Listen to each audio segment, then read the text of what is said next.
ابتدا وارد سایت پیکسورت میشیم و از این قسمت پایین عکسمون رو انتخاب میکنیم.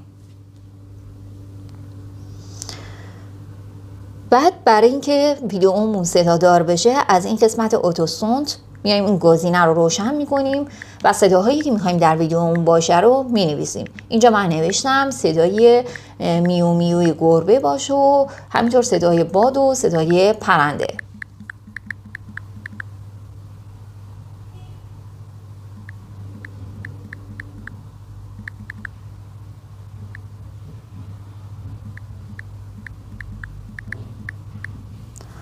یه توضیح هم برای ویدیومون می نویسیم. اینجا من نوشتم که گربه از روی درخت میپره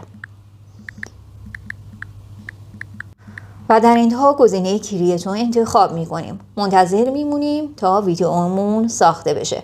بعد از اینکه ویدیومون ساخته شد ویدیومون رو انتخاب میکنیم و گزینه دانلود رو میزنیم تا دانلود بشه و استفاده کنیم ازش.